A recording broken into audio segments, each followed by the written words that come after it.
नमस्कार, मैं साक्षी शर्मा। आप देख रहे हैं 24 न्यूज। आइए नजर डालते हैं अब तक की बड़ी खबरों पर। महाराष्ट्र के मुख्यमंत्री एकनाथ शिंदे के बगावत पर आदित्य ठाकरे ने किया बड़ा खुलासा। कहा, बगावत से पहले मातोश्री पर आकर उद्धव ठाकरे के सामने रोए थे शिंदे। आदित्य ठाकरे ने सीएम शिंदे के बगावत से पहले कही बड़ी बात। कहा, शिंदे ने कहा था अगर मैं भाजपा में नहीं गया तो भाजपा मुझे जेल भेज देगी। आदित्य ठाकरे के बयान पर सीएम शिंदे का बयान। कहा, आदित्य ठाकरे अभी बच्चे हैं, उन पर कुछ नहीं बोलना। आदित्य ठाकरे के बाद सांसद संजय राउत ने किया दावा। कहा, शिंदे ने मेरे सामने भी जेल में जाने का डर किया था बयान। महाराष्ट्र में कोरोना वायरस का तांडव। पिछले 24 घंटे में 1115 नए मामले सामने, 9 मरीजों की मौत। कोरोना से निपटने को देश तैयार। पुणे के सीरम इंस्टीट्यूट में फिर शुरू कोविशील्ड वैक्सीन का उत्पादन। 2027 तक मुंबई की होगी रिन्यूएबल सोर्स से बिजली की सप्लाई। वर्ष 2030 तक ग्रीन एनर्जी में $7,000 करोड़ के निवेश की योजना के लिए अडानी ग्रुप तैयार।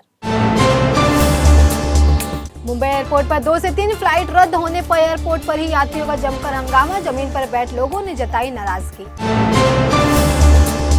उमेश पाल हत्याकांड में आरोपी अतीक अहमद के बेटे असद और गुलाम पर था 5 लाख रुपए का इनाम। एनकाउंटर में एसटीएफ ने किया ढेर। एडीजी एसटीएफ अमिताभ यश की टीम को मिली बड़ी सफलता।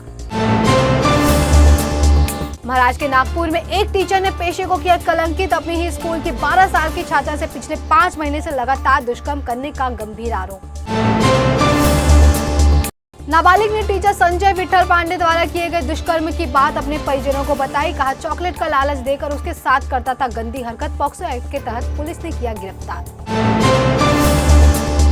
राहुल गांधी की लोकसभा सदस्यता रद्द होने के बाद भी नहीं खत्म हो रही मुश्किलें। सावरकर के पोते ने कांग्रेस नेता राहुल गांधी पर किया मानहानि का केस। मशहूर सिंगर मीका सिंह ने वीडियो साझा करते हुए की पीएम मोदी की तारीफ। कहा, अब दोहा कतर में कर सकते हैं भारतीय करेंसी से शॉपिंग। मोदी है तो मुमकिन है। केंद्र सरकार ने मोबाइल फोन को लेकर लिया बड़ा फैसला। अगर स्मार्टफोन कंपनियां फोन में इमरजेंसी अलर्ट फीचर नहीं देते हैं तो उन कंपनियों पर की जाएगी कार्रवाई। कंपनियों को 6 महीने का दिया गया समय।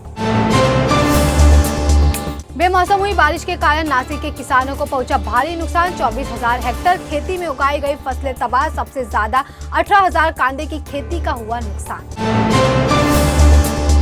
देश में कोरोना वायरस के मामलों में जबरदस्त उछाल। 24 घंटे में सामने आए 10,158 कोरोना नए मामले। 44,000 के पार हुए एक्टिव केस। गृह मंत्री अमित शाह की उपस्थिति में मुंबई महानगर पालिका की रणनीति होगी तय। शनिवार को होगी अमित शाह की बीजेपी कार्यकर्ताओं से मुलाकात। महाराष्ट्र में विधवा महिलाओं को कहा जाएगा गंगा भागीरथी। शिंदे सरकार के महिला एवं बाल कल्याण मंत्री मंगल प्रभात लोढ़ा ने प्रस्ताव तैयार करने का दिया आदेश। बीजेपी मुंबई अध्यक्ष आशीष शेलार ने उद्धव ठाकरे से पूछा सवाल। कहा, राम जन्मभूमि आंदोलन में उद्धव का क्या था योगदान। अजित पवार बीजेपी में शामिल नहीं होंगे, उनका भविष्य एनसीपी में उज्जवल। शिवसेना सांसद संजय राउत ने किया दावा। राजस्थान रॉयल्स के कप्तान संजू सैमसन पर बीसीसीआई ने लगाया 20 लाख का जुर्माना। स्लो ओवर रेट से बॉलिंग करने के लिए मिली सजा। एक बार फिर यूक्रेन ने भारत से की मदद की अपील। कहा, भारत ही एक ऐसा देश है जो दुनिया में स्थापित कर सकता है शांति। वोलोदिमीर जेलेंस्की ने पीएम मोदी को लिखी चिट्ठी, मांगी मानवीय मदद। कहा, युद्ध खत्म करवाई उम्मीद लगाए बैठा है यूक्रेन। महाराष्ट्र के शिक्षा मंत्री दीपक केसरकर का आदित्य ठाकरे पर पलटवार। कहा, आदित्य ठाकरे झूठ बोलने का देते हैं ट्रेनिंग।